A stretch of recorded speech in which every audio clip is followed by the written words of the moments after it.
Welcome. Welcome to Kamisha Reviews. We are talking about our kind of people. Okay. This is episode 5, The Miseducation of the Negro. Now, in the beginning, we see the family super excited for the cotillion. This is a tradition that's been going on for a long time. And we see that she's super excited about her daughter, which of course we know how Leah is and her daughter and everything. Leah is so excited to get Lauren, everything for the cotillion. She has a horse outside, presents. We have, of course, her grandmother out there also celebrating the cotillion. This is a tradition that I really looked up as far as people of color. It's been going on for a very long time. Okay. I also wanted to pay a little homage. I found one of the images that they use to talk about black young ladies going into this transition into womanhood. And so I have this image here. I think it's so cute. So anyway, once the celebration is going, now we flash back to Angela. Angela sitting there with Nikki. Nikki is applying to colleges. Now, of course, she does not have the same title and status as Nikki. So for her, applying to colleges is a little bit different. She's getting back letters saying, hey, what have you done? What have you, done to contribute or anything, community service, all kind of stuff. She was like, I didn't have time for that. I was working. But I know I want to further my education, which has happened to many of black people, unfortunately. So, of course, Angela's looking at like, I'm so busy trying to get revenge. I'm so busy trying to do all these things. Have I neglected a few things when it comes to my daughter? I want her to have the same opportunity as Nikki. I'm sorry, as Lauren, her niece or whatever, but just anybody really. She wants her same opportunity. Okay, so she starts to think about it. Talking to Aunt Peggy, she was like, "What am I going to do?" She's going to college. No matter what, she's going to college. So she's like, "Okay, let me figure this out." So what she ends up doing is groveling, talking to her sister. She goes and sits with Leah. She's like, "Look, I really want my daughter to get into the cotillion. This could help further her education, open doors for her, and put some things on her record." Well, of course, Leah is telling her, "Oh, you gotta have, what's it, $25,000 or whatever to get in. You gotta pay for makeup, hair, teaching, all kind of things." Of course, everyone else in town, this is nothing to them. They do it every year. She's, "I'm gonna figure it out. I'm gonna do this. Thank you." So at the cotillion, the practice cotillion, she's talking to him about a fork, spoon, salad bowl, plate. And I must say something. No matter where Taylor is with Nikki, wherever Taylor is with Nikki, she's looking at her like a breath of fresh air. No shade, of course, to her relationship with Lauren, but Nikki is different. She's fresh. She's new. Like any other relationship or any kind of, if you're young anyway, something new and exciting is going to be very attractive. So I already knew that the whole thing with Nikki and Taylor was not going to just end. Okay. So as they're at the cotillion, getting their practice and everything else, as of course, Leah is teaching the young ladies how to hold a fork or spoon, how to be all this and all these things. They speak about the father and daughter moment. Now, of course, her dad is not there. Okay, so Angela's sitting there watching Nikki with her head down because there's nobody there for her to dance with. So Angela puts on a suit, coat, grabs her daughter. I was looking at it like, as a single mom, I'm like, look, I've done the same thing. I have done a lot by myself, except for my mother. Shout out to my mama. But as far as being a single parent, I get it. I would have done the same thing. She's like, mom. So all of a sudden, here comes Leah. Well, what's going on here? No, we wouldn't have this. No, we can't have this. So there was a guy, I don't even know who worked. I don't know who he was, but she called him over to dance with her. Now, at the beginning, we did see Miss Angela and Tyreek wrapped up in each other's arms under the covers after, I'm pretty sure, a very, very eventful and a wonderful night. Okay. And I said, oh my God, they look so in love and he's going to have to ruin it. I just kept saying, take the band-aid off. Just tell her the truth. Tell her you lied. I noticed there was some cameras missing or something was going on because she mentioned, she said, hey, can we get the cameras? He's like, yeah, I get it. But he did that because he's protecting her. He didn't want them to see anything because he knows they're watching her. Right? Even, of course, Aaliyah brings this up to her dad. And just speaking about the Parkinson's disease and what's going on as far as what's going on with the status of that. Doctors saying some kind of medicine that is on trial to help with the shaking. And she made the statement of saying, well, I think Tyreek is liking Angela. And then, of course, the dad said, you have had it out for Tyreek since you was a kid. Okay? So, as she is talking to her daughter about the cotillion and getting the right dress, she tells her there's a vintage dress she wants to get really, really bad, but she knows it's expensive. She said, don't worry about it, I'm going to get it. Then, of course, they're speaking about the father-daughter dance, and she brings up Tyreek, and she said, Aunt Peggy told me you guys doing a little something, y'all. All her thing. She was like, girl, we're not done. We're done. He betrayed me, and I'm out. And she said, Mom, you do this a lot. You need to learn how to forgive. Very insightful. Your child tells you something you don't want to hear, but she was telling the truth. That's why she's had it out for her dad in the first place, because she cannot forgive what happened to her mother, which I understand that.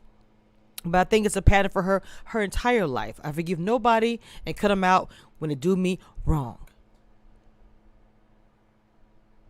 So she decides to go talk to she decides to go talk to Tyreek. And she told Tyreek, I know it was not easy for you to tell me everything. He's like, you have to understand that Teddy gave me everything.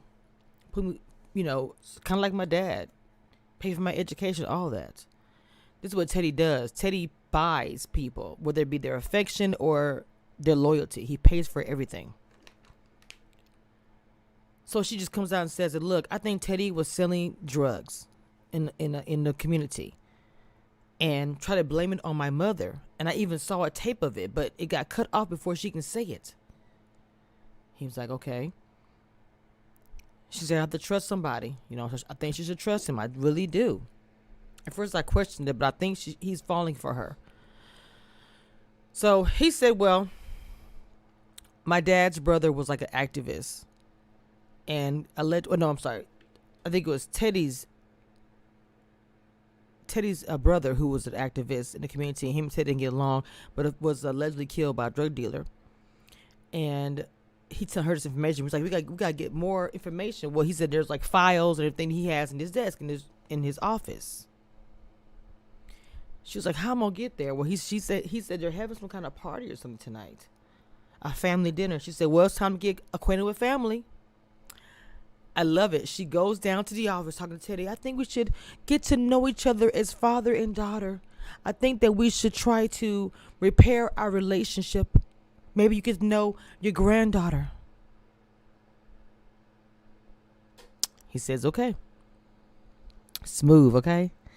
So, at the cotillion, or before the cotillion, the kids are getting together.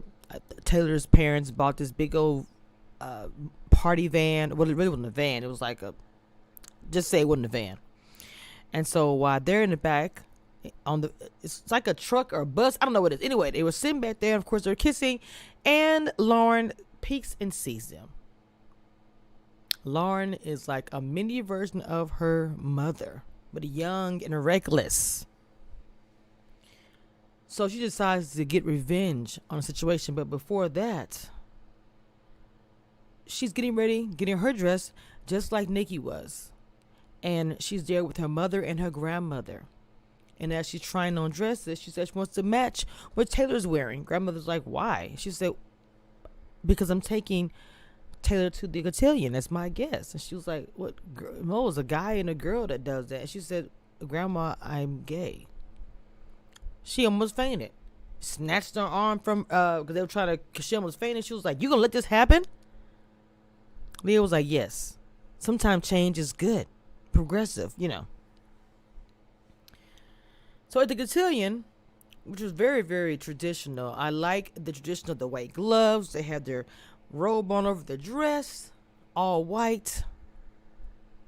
Each one gets up, tradition, and speak about what their plans are. There are recruiters out there from different colleges. So as Nikki stands up, and she's very nervous, and she speaks about her future, what she wants to do, her major. All of a sudden, Lauren stands up and says, "Oh, she's a criminal record, all these things." I'm like, what? She runs out of there, very upset. Nikki asks Lauren, "Why did you do that? Why did you embarrass me in front of everybody?" And of course, Spelman, the school she wants to go to, is sitting out there also. She said, "You have a criminal record also." She said, "My charges were dropped." Nikki's like, "You have everything. You have a family that's behind you 100%, that will cover up everything. I don't have that." She was like, "Oh, I saw you with my girlfriend kissing and da-da-da." She said, "You are damaged." But she called something else. She ran off. So Taylor walks up. Taylor's super clean too. I don't want to say that. Taylor walks up. Taylor was like, "Yo, I don't have anything to do with you. You are damaged. We're not going to continue together. I'm done." See, all Lauren actually did, as far as Taylor and Nikki, is made it easier, in my opinion, to get together. If that's what's going to happen next. Even though I do believe that Taylor does love Lauren. Maybe it just took her too long to she even I told my mom I want us to go together to the cotillion. She was like, "Deuces." So, of course, Nikki's upset. She's with her, Aunt Peggy with her mom. She's like, "I want to go to this dinner. I need to go get these files." But then she says, "I don't want to put Nikki in that type of environment again." She said, "We're going to this dinner and we gonna come in hot, baby." I said, "Let's go. Let's do this, man." So they go to the dinner. Of course, Teddy is like, "I'm so happy to have my family under one roof. It's been a lot of years and blah, blah, blah." So then all of a sudden, Nikki stands up, starts speaking her speech and talking to the family. And then, of course, there is Lauren on her phone being disrespectful. Baby, let me tell you something. Leah's like, "I don't know what is going on with you." She was like, "Why do you care?" and all this smart comments. She said, "Oh, okay. Guess what? You were out of the cotillion." She was like, and then all of a sudden, Nikki got really upset and was like, "Oh my God," she ran out. Then Angela runs behind her. She's like, "Oh my God, are you okay?" She's like, "I'm fine, Mom." Got him. So she said, "I'm gonna go outside and act like I need air. Go do what you gotta do, Mama." So the mama went, got the files or getting everything digging. And all of a sudden, Teddy was sitting there and he was trying to. I kept wondering why he kept looking at everybody while they're eating. Well, the spoon to eat when you have that type of thing is not as easy as anybody else. So he tried to eat and nobody was looking. His hand started shaking and he freaked out, dropped the spoon, got mad, and of course Leah. He said, "Leah, sit down." He goes upstairs to take the pills and he's shaking hard. The doctor said, "Be careful because it could have some side effects." He probably already took some already, but was taking some more. And then he falls out. He's in the bathroom. I don't know if he's having a stroke, heart attack. I don't know what's going on. Well, all this is going on, okay? Angela is inside the room trying to find these files. Here comes Tyreek. Look, he's in the bathroom. We do not have much time. They're getting the files. All of a sudden, you hear a crash. Teddy falls down on the bathroom floor. Just happens to be right there where you can see the crack on the floor and can see footsteps and shoes and can hear sounds as Tyreek as Angela are saying, we've got to get out of here. We do not want to know anybody that we were here.